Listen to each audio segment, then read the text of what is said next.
আসসালামু আলাইকুম। Hello dear students, আমরা ন্যারেশনের গত লেকচারগুলোতে অ্যাসার্টিভ এবং ইন্টারোগেটিভ সেন্টেন্স নিয়ে বিস্তারিত আলোচনা করছি। আজকে আমরা ইম্পারেটিভ সেন্টেন্স নিয়ে বিস্তারিত আলোচনা করব। তো তোমরা প্রথম থেকে শেষ পর্যন্ত স্কিপ না করে ভিডিওটি দেখলে অনেক উপকৃত হবে। আর তোমাদের প্রতি রিকোয়েস্ট রইল, চ্যানেলটি সাবস্ক্রাইব করবে এবং অবশ্যই লাইক এবং শেয়ার দিবে। শেয়ার দিলে তোমার বন্ধু যারা আছে তারা এটা পেয়ে যাবে, তারাও উপকৃত হবে। কথা না বাড়িয়ে আমরা চলে যাই মূল আলোচনায়। আমরা বোর্ডে দেখতে পাচ্ছি যে আমরা কিভাবে একটা ইম্পারেটিভ সেন্টেন্স চিনব। আমরা জানি যে ইম্পারেটিভ সেন্টেন্স হচ্ছে যে সেন্টেন্স দ্বারা কোনো আদেশ, উপদেশ, অনুরোধ, নিষেধ এরকম কোনো কিছু অভিব্যক্তি প্রকাশ করে, সেটাকে আমরা ইম্পারেটিভ সেন্টেন্স বলি। তো ইংরেজিতে আমরা কিভাবে একটা বাক্য দেখলেই যে বুঝতে পারবো যে এই বাক্যটা ইম্পারেটিভ সেন্টেন্স, তো চেনা একটা আমরা উপায় একটু দেখে নিই। যে ইম্পারেটিভ সেন্টেন্স সাধারণত মূল ভাব দিয়ে শুরু হয় এবং মূল ভাবের আগে কখনো কখনো always, please, always, kindly, don't, never, then বা কোনো সম্বোধন বা যে কোনো অ্যাডভার্ব থাকতে পারে। সম্বোধন যেমন হি said to me, Rana help me, এরকম থাকতে পারে। কোনো সম্বোধন থাকতে পারে বা যে কোনো অ্যাডভার্বও থাকতে পারে মূল ভাবটার আগে। এবং লেট দিয়েও শুরু হয় ইম্পারেটিভ সেন্টেন্স, যেমন let us play cricket, let me do the work, এরকমও হতে পারে। এরকম যদি কোনো বাক্য দেখি তাহলে এই বাক্যটা হবে ইম্পারেটিভ সেন্টেন্স।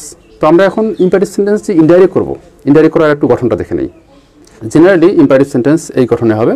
তো প্রথমে রিপোর্টিং ভাবে সাবজেক্ট বসাবো আমরা, তারপরে অর্ডার যদি আমাদের সেটা আদেশ বোঝায়, তারপরে কমান্ডেড, আদেশ বোঝালে কমান্ডেড বা অর্ডার ইউজ করবো আমরা, তারপরে রিকোয়েস্টেড যদি অনুরোধ বোঝায়, উপদেশ বোঝালে অ্যাডভাইসড, ফরবেড নিষেধ বোঝালে, টোল্ড যদি কিছুই বোঝা যাচ্ছে না, আদেশ, উপদেশ, অনুরোধ, সেক্ষেত্রে আমরা টোল্ড ইউজ করবো।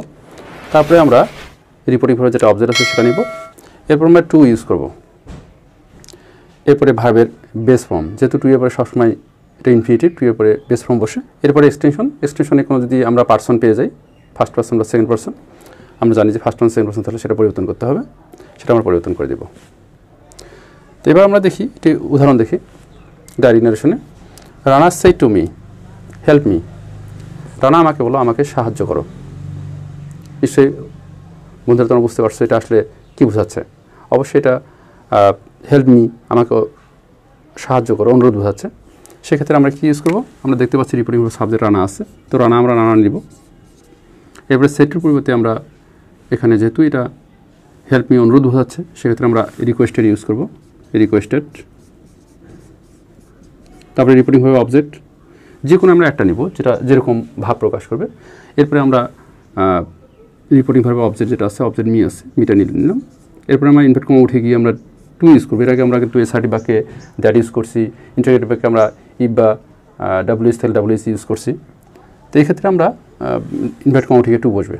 টু এর পরে যেহেতু বেস ফর্ম, সরাসরি বেস ফর্ম হেল্প আছে, হেল্প ইউজ করবো আমরা।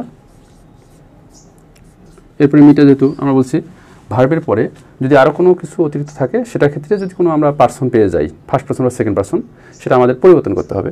তো যেহেতু এখানে আমাদের ফার্স্ট পার্সন আছে, ফার্স্ট পার্সন আমরা যদি সাবজেক্টকে ফলো করে রানা, এবং আমরা জানি ইনভার্টের মধ্যে যেটা থাকে সেটা হচ্ছে রিপোর্টেড স্পিচ। রিপোর্টেড স্পিচে যখন আমরা ইনডাইরেক্ট করবো, সেক্ষেত্রে আমাদের কখনোই নাউন ইউজ করা যাবে না। এই জন্য আমরা এটার প্রোনাউন ইউজ করবো হি।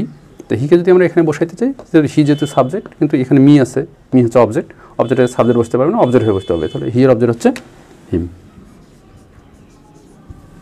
এরকম হয়ে যাবে। আমি এখানে একটু ফাঁকা রাখছি, দেখতে পাচ্ছ। তো এইটা কেন রাখছি আমি, যেন এখানে আরেকটা বিষয় ক্লিয়ার করার জন্য। যদি আমরা এখানে এরকম দিয়ে দিই যে প্লিজ বা কাইন্ডলি, তো এই ক্ষেত্রে আমাদের প্লিজ বা কাইন্ডলি থাকলে এটা উঠে যাবে, কারণ এটা যেহেতু অনুরোধ সুযোগ আমরা একটা রিপোর্টিং ভাবে ইউজ করছি, রিকোয়েস্টেড, সেক্ষেত্রে প্লিজ বা কাইন্ডলি থাকলে এটা উঠে যাবে। তো এই ক্ষেত্রে এটাই হবে আমাদের। সেক্ষেত্রে বন্ধুরা আমরা একটা উদাহরণ দেখতে পাচ্ছি, he said to me don't tell a lie. Don't tell a lie এটা নেগেটিভ বাক্য, এবং এটা দ্বারা কী বোঝাচ্ছে তোমরা নিশ্চয়ই বুঝতে পারছো যে এটা উপদেশ বোঝাচ্ছে। অনেক সময় আদেশ এবং উপদেশ ক্লিয়ার বোঝা যায় না, তো সেক্ষেত্রে আমি একটু সূত্র দিচ্ছি যেটার মাধ্যমে তোমরা বুঝতে পারবে সহজেই যেটা আদেশ নাকি উপদেশ। যদি কোনো কাজ সারা জীবন একবার বললে সারা জীবন করতে হয় এরকম বোঝায়, সে করুক বা নাই করুক, সেক্ষেত্রে এটা হবে উপদেশ। আর যদি যখন বলবে তখনই করতে হবে, পরে না বললে করতে হবে না, যেমন ক্লাস থেকে বের হয়ে যাও, সেক্ষেত্রে স্টুডেন্ট হয়তো বা কোনো দুষ্টামি করছে, যেন টিচার তাকে ক্লাস থেকে বের হতে বলছে, এটা কিন্তু সে প্রতিদিন বের হবে না। যখন যদি আরও সে কখনো দুষ্টামি করে, তখন তাকে বলতে পারে টিচার কিন্তু না বলে সে বের হবে না, সেক্ষেত্রে এটা হবে আদেশ। তো এটা যেহেতু ডোন্ট টেল এ লাই, কখনো মিথ্যা বলবেন না, এটা সারা জীবনের জন্য।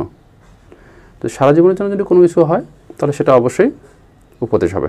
আশা করি বিষয়টা ক্লিয়ার। এরপর দেখি আমরা এখানে রিপোর্টিং বা সাবজেক্ট হি আছে, হি নিলাম আমরা, যেহেতু এটা উপদেশ বোঝাচ্ছে এই জন্য আমরা অ্যাডভাইস দিলাম।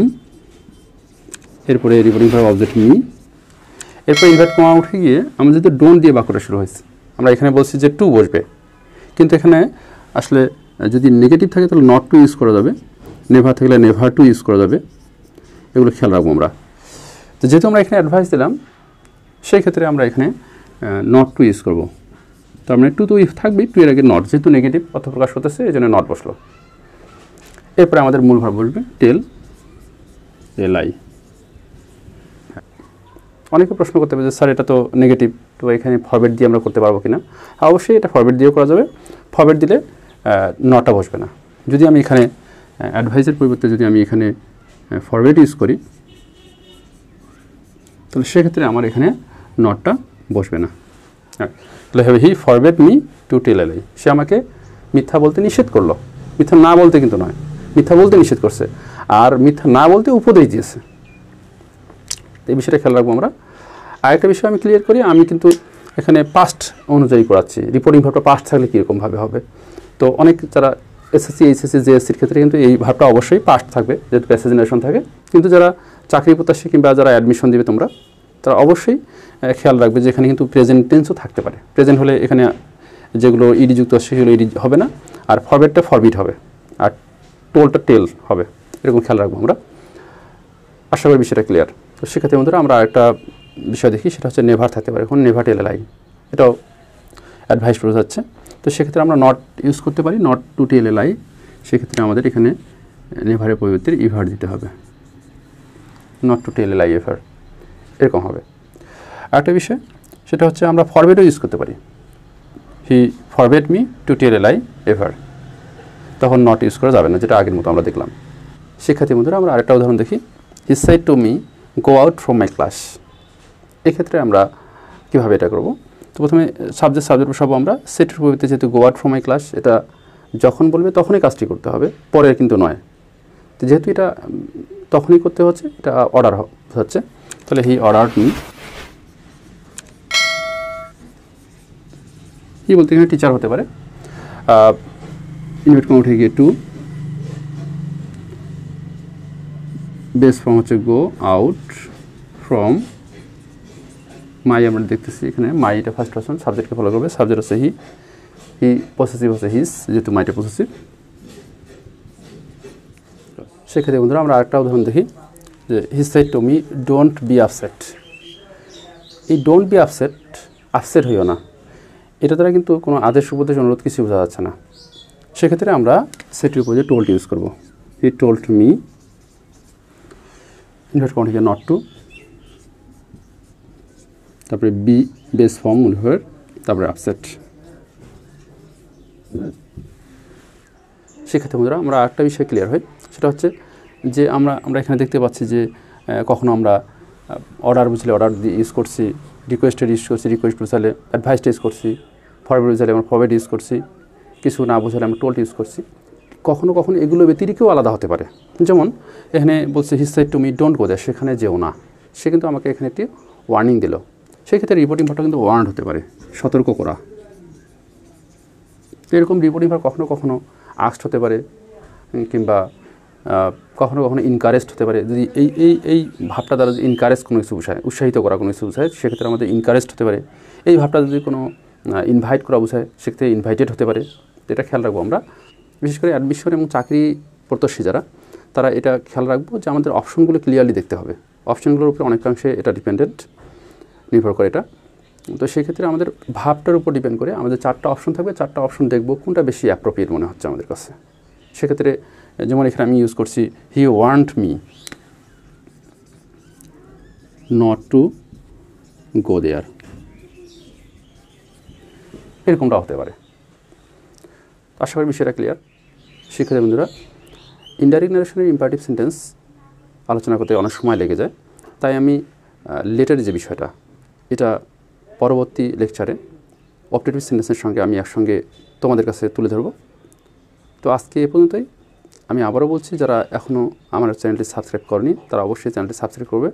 আর পরের লেকচার দেখার আমন্ত্রণ জানিয়ে আমি আজকে এখানেই শেষ করছি।